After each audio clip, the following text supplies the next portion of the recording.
Con el gusto de siempre les saludamos y le damos la bienvenida a este que es su programa Voz es Personas con Discapacidad. Mi nombre es Guillermo Correa y le invito a que se quede con nosotros. Como siempre tenemos un tema muy interesante que tratar con todos ustedes.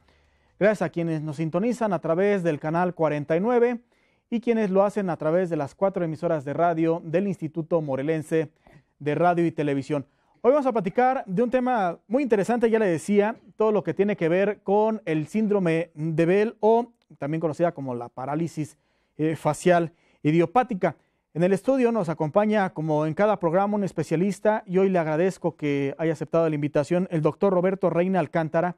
Él es médico neurocirujano y actual presidente del Colegio de Neurociencias del Estado de Morelos. Doctor, gracias por estar con nosotros y más aún cuando es un tema que usted nos dirá si es muy común o no, pero que en atención a sugerencias que nos hace nuestro auditorio, era conocer un poco más de esto que es el síndrome de Bell o parálisis facial idiopática.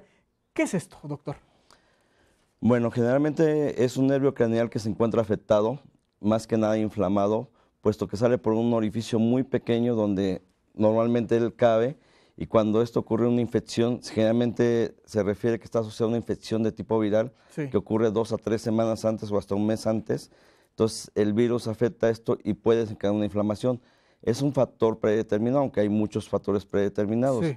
También dicen que después de una exposición a una corriente de aire, a un coraje, etcétera, el nervio se inflama y como es un nervio craneal que va a inervar todos los músculos de la cara, entonces cuando se encuentra afectado los músculos de la parte afectada, dejan de funcionar y entonces queda totalmente, la boca se va de lado, el ojo se cierra, no se puede abrir, sí, hay lagrimeo, etcétera. De manera común se habla que es, cuando lo hemos escuchado o visto, que es consecuencia de un coraje o una preocupación, ¿es correcto? La gran mayoría de personas lo asocia así, pero siempre hay un factor predeterminado, ¿no? Sí. Y este es el punto que lo desencadena, ¿no? Sí, digo, eso lo digo porque lo dice mi abuelita o es una vecina.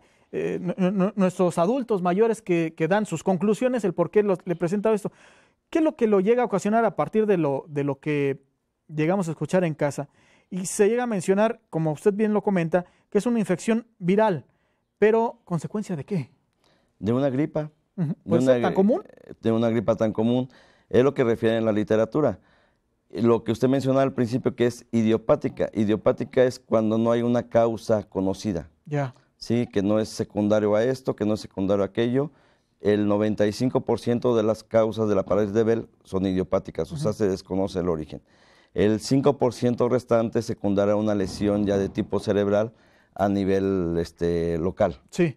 ¿Y cuáles son los síntomas? Ya nos decía, se empieza a ir la boca de lado, se cierra un párpado, pero ¿qué síntomas son los que nos pueden decir ya tiene algo?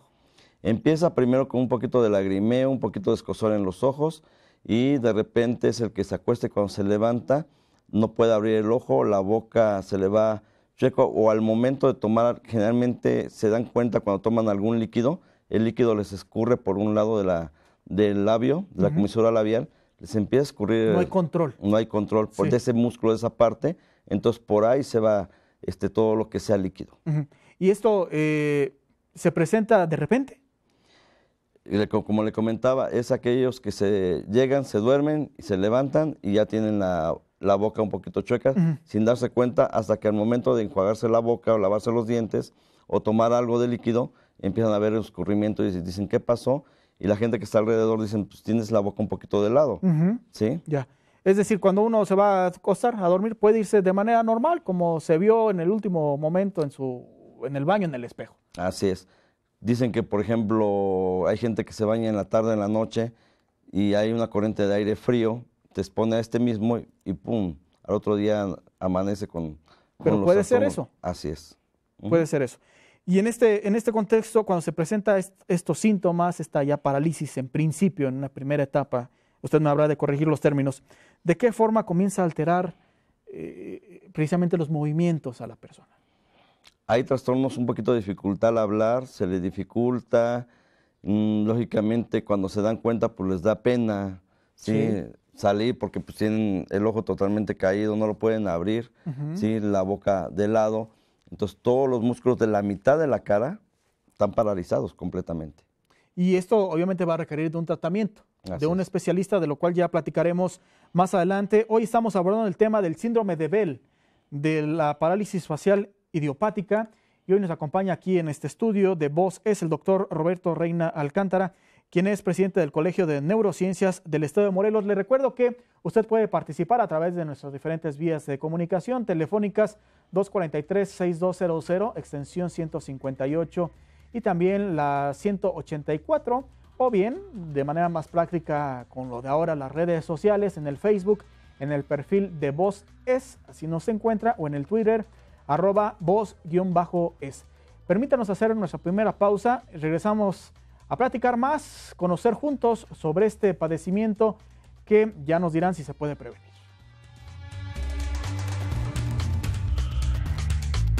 Gracias por continuar con nosotros a través del canal 49 y estas 4 emisoras de radio. También nos puede acompañar a través de nuestra señal en internet en www.imryt.org. Hay nuestras señales en streaming y por supuesto en YouTube hay algunos de los programas que ya tenemos arriba, ya los tenemos a disposición para que los pueda usted consultar, que será posteriormente por supuesto, pero los que de manera anterior en nuestros diferentes segmentos hemos realizado en Voces Niños, en adultos mayores, en salud, en jóvenes. Todos estos ya también los puede ir consultando en YouTube, nos puede ahí también localizar como Voz es. Hoy estamos platicando sobre el síndrome de Bell o parálisis facial idiopática. Y para hablar del tema nos acompaña aquí el doctor Roberto Reina Alcántara. Él es médico neurocirujano, un especialista en el tema. Ya nos daba cuenta a manera de introducción en qué consiste, cuáles son los síntomas, que todavía hay mucho que estudiar y conocer sobre este padecimiento, doctor. Y preguntarle, ¿cuál es la incidencia que ustedes detectan como especialistas entre la población en este tipo de parálisis? La que está detectada más que nada es como un 5 a un 10% de la población, aunque mucha se diluye, pues lógicamente la primera instancia es ir con el médico general que está cerca de su domicilio, salud, ¿no? O preguntarle, como usted dice, remedios a veces caseros, ¿sí? Con la comadre, la tía, todo eso. Sí. Y generalmente a nosotros como especialistas ya nos llegan al término cuando ven que no hay una respuesta adecuada, ¿no? ¿Qué tan recomendable es eso? Los remedios caseros. Pues generalmente está visto que no tienen una cura o no son 100% aconsejables y el tiempo es primordial. Entre más rápido se dé el tratamiento, más rápidamente la recuperación. Sí, porque hay que recordar que una parálisis no es cualquier cosa. Se atrofia el músculo, hay una discapacidad, si usted me habrá de decir si es correcto el término o no, pero sí de lo que normalmente estamos acostumbrados a mover, pues de repente ya no es así, ¿no? Usted lo acaba de decir, es una atrofia del músculo y como ve, pues diario hablamos, diario comentamos, diario hacemos expresiones faciales, pues lógicamente el dejar de hacerlas provoca una atrofia un poquito más rápido, ¿no? ¿Quiénes son más susceptibles? ¿Hombres, mujeres? Hay una prevalencia de 2 a 1, generalmente más es en las mujeres. ¿Ah, sí? Sí. Son las más corajudas, a lo mejor. Probablemente, pero ¿cómo se llama? Es casi similar, ¿no? Sí. Es una muy pequeña diferencia. Ahora, ya nos decía algunos de los factores que pudieran ocasionar esta parálisis. Tiene que ver el ambiente, tiene que ver si hace mucho frío, si hace mucho calor, quizá algún alimento que se consuma. ¿Qué tiene que ver? Les comentaba yo que generalmente lo que menciona la literatura, que está asociada siempre a un proceso viral previo, de 2, 3 semanas, un mes de anticipación. Yo le podría decir, he visto, no sé, en los últimos años unos 300, 400 pacientes y la gran mayoría de ellos, más del 99%, también tienen un proceso asociado a un proceso cervical degenerativo, ¿no? O ya da un daño, una estructura, un accidente previo, ¿no? ¿Qué significa eso, el daño cervical? El nervio facial sale de un agujero que se llama estilomastoideo, que está exactamente en la parte superior de la columna y es un orificio muy pequeño. Por ahí sale ese nervio y se dirige hacia toda la cara. Entonces, cualquier trastorno de movilidad o que la columna tenga mucha movilidad a los movimientos puede provocar que este nervio pueda inflamarse, ¿no?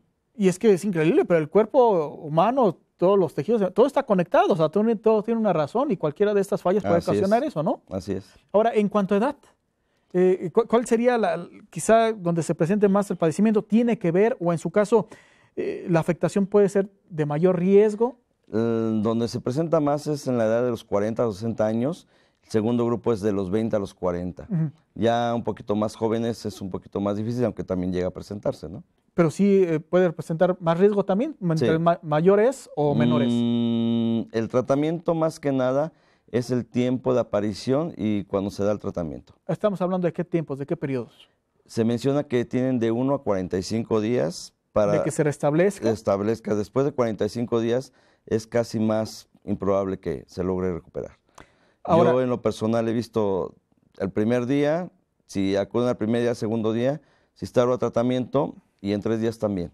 Es a lo que iba, porque es dependiendo del tiempo en el que se va al especialista. Así es. Porque quizá uno dice, igual y ya para mañana estoy de nueva cuenta normal, ¿no?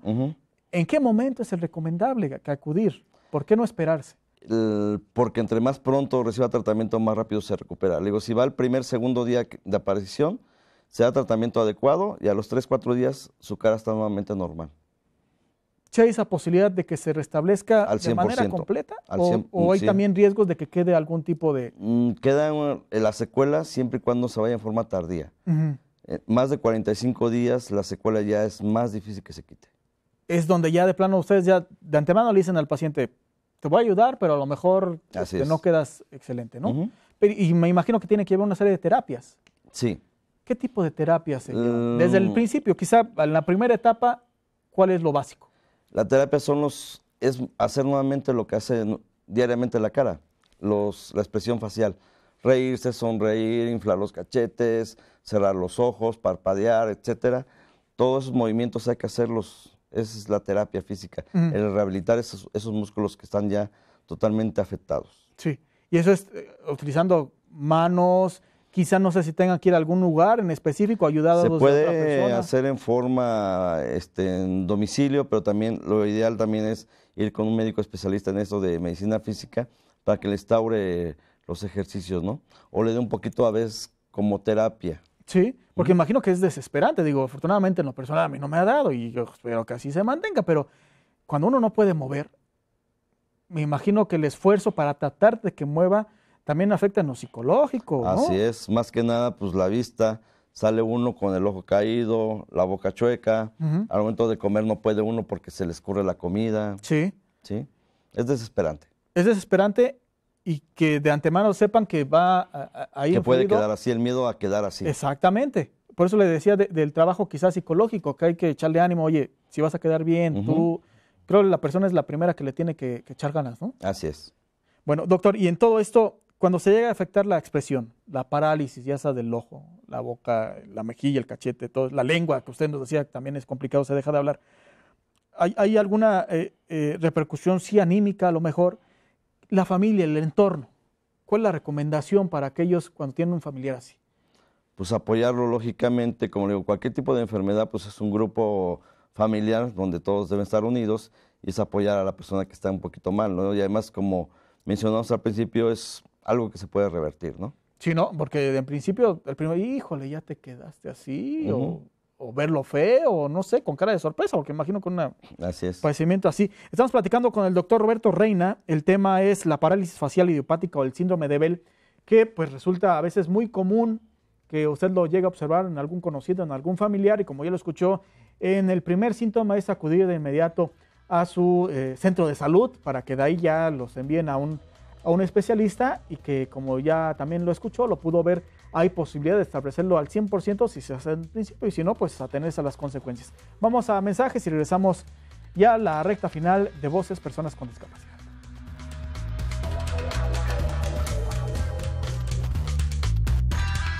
Hoy estamos platicando aquí en Voz es Personas con Discapacidad sobre el síndrome de Bell o la parálisis facial idiopática, esta que a usted seguramente ha llegado a ver o le sucedió cuando de repente despierta y ya no puede mover la boca, una parte de la cara, el ojo se le cae, el párpado para ser más adecuado en cuanto a la expresión, el párpado se le cae, entre otras situaciones que usted nos explica el por qué.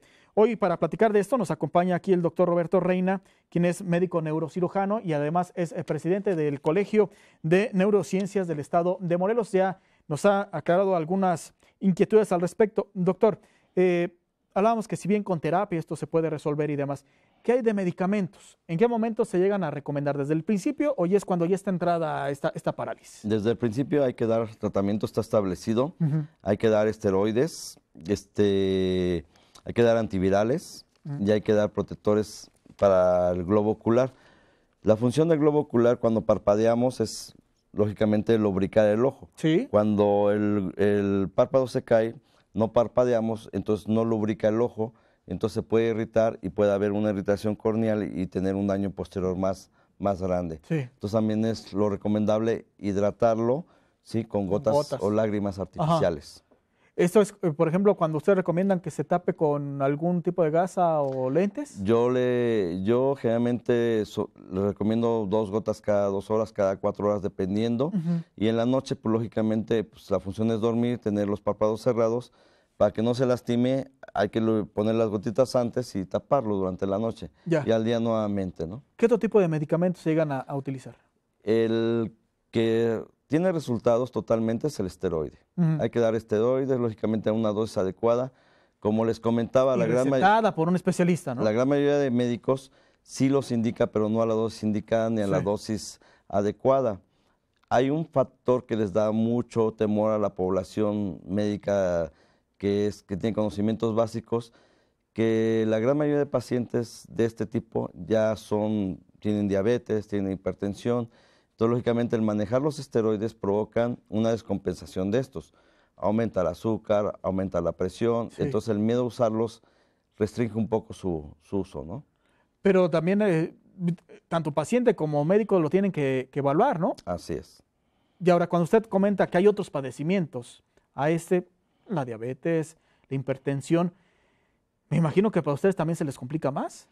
Yo les comento cuando me toca ese tipo de pacientes que esto va a pasar, que esto se va a descompensar, que hay que tener un control más estricto de esto, tomar la presión más veces al día, el azúcar medirla y si no, pues dar medidas para prevenir que se descompense lo más que se pueda, ¿no? Sí. ¿Sí? Y así poder dar el medicamento y que resulte efecto, porque es el único medicamento que está comprobado que sí resulta, ¿no? Y eso también alarga la recuperación, me imagino. El medicamento generalmente se instala por 30 días. Yo lo doy por 30 días. Sí. Los primeros 10 a 15 días, dependiendo cómo tenga la gravedad de la parálisis, a dosis máxima, y después de 10 a 15 días empieza la reducción. Porque este medicamento tiene una peculiaridad, no se puede quitar de golpe y se tiene que ir reduciendo poco a poco gradualmente. ¿Y qué, por ejemplo, ya deben dejar en ese momento de la parálisis, dejar de consumir o dejar de hacer la persona que lo enfrenta? No sé, tomar determinada bebida, café, no lo sé, usted me dirá, algún alimento que llegue a contravenir eso. Más que nada es ponerse a corrientes de aire frías, a no tener cambios bruscos de temperatura y lógicamente seguir con la terapia, no mover esto. ¿Exposición al sol, por ejemplo? ¿O no tiene lastima, mucho no tiene mucho nada que ver. Y como les comentaba, el tiempo promedio para que esto se recupere es de 1 a 45 días. Sí. Lógicamente, si van en el día 1, en el día 2, esto en 4 días está totalmente resuelto, ¿no? Pero si van en el día 40, 45, pues lógicamente es un poquito más difícil, ¿no? Bueno, entonces la recomendación para hacer una recapitulación de todo esto es, en principio, los primeros síntomas, acudir a su centro de salud y ahí les dirán si acude a un especialista y qué especialista es el que le va a atender. Así es. En principio, no automedicarse también, porque ahí ya hablábamos de los remedios, no tomarse nada de esto. Y también tener mucha paciencia, porque si bien puede ser de inmediata una recuperación, también puede durar dependiendo de las condiciones. Así es, entre más tiempo puede tardar más. Puede tardar más y también dependiendo si no tiene otro padecimiento. Así es. Que le impida el evolucionar de manera correcta. En promedio, me decía, es recuperar al 100% la persona que lo tiene. Entre más rápido reciba el tratamiento, sí. Yo he tenido pacientes que a los 3, 5 días, una semana, 2 semanas y se recuperan al 100%. He tenido pacientes de más de 45 días que llevan a los 3 meses, 6 meses, pues lógicamente es muy difícil ya y generalmente no recuperan. Bueno, pero estos ya son extremos, ¿no? Así es. Si es un número mayor. No, son extremos ya. Doctor, ahora si nos lo permite ya en estos últimos minutos platicar de este Colegio de Neurociencias. Sabemos que es pues, prácticamente de reciente creación. Bueno, tenemos ya 6 años formados.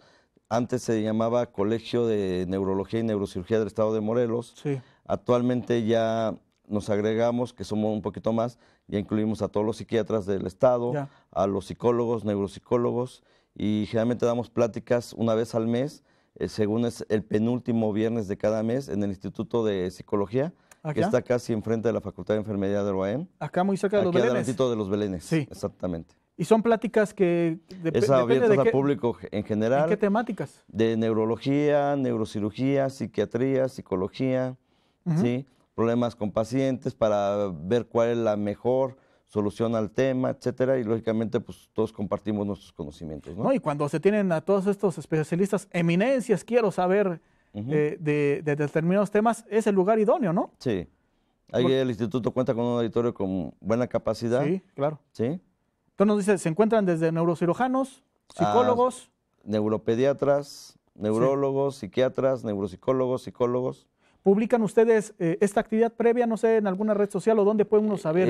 Lo mandamos generalmente en todos los hospitales. Sí. Sí ponemos cuál va a ser el tema a Ujú. venir, y generalmente es cada mes, ¿no? Y esto, pues, lógicamente, tenemos ahí con el apoyo de varias empresas farmacéuticas. Sí. ¿Sí? ¿Cada mes qué día en específico? El penúltimo viernes de cada mes. Penúltimo día de Penúltimo viernes de cada penúltimo viernes de cada mes. mes. A las 8 de la noche. 8 de la noche se dan estas pláticas ahí en, usted muy bien sabe dónde están los Belenes, ahí en la colonia de los Volcanes, donde está la Facultad de Medicina, puede usted ubicar la Escuela de Enfermería, ¿esta escuela? También no es facultad Es ya de enfermería. Facultad de Enfermería de la Universidad Autónoma del Estado de Morelos, que está ahí enfrente prácticamente del Ujú. auditorio, y que ustedes pueden, si tienen el interés de estar ahí pendientes, algún número telefónico, doctor. Pueden comunicarse en consultorio o a cualquier neurólogo, lo sabe, ¿no? Sí. Mis números de consultorio es 102-3480, 102-3480. Y a usted le pueden preguntar quizá, oiga, Sí. ¿qué actividad va? Así es. Y obviamente la consulta, agendarlo y todo eso, ¿no? ¿Dónde están sus consultorios, señor? En la torre médica del Hospital Innovamed, Sí. segundo piso, consultorio 206. Doctor, muchas gracias por No, a acompañarnos. ustedes por Que invitarme. no sea la primera vez, porque seguramente hay muchos temas que usted nos ayudará a dilucidar, a responder a las dudas que tenemos con nuestro auditorio. Y mucho éxito en esta presidencia, que será un año, 2 años. 2 años que estará en este Colegio de Neurociencias. El doctor Roberto Reina, que hoy nos acompañó aquí en Voz es Personas con Discapacidad. Muchas gracias a ustedes por sintonizarnos. Continúen esta programación del Canal 49 y las 4 emisoras del Instituto Morelense de Radio y Televisión. Soy Guillermo Correa. Hasta la próxima.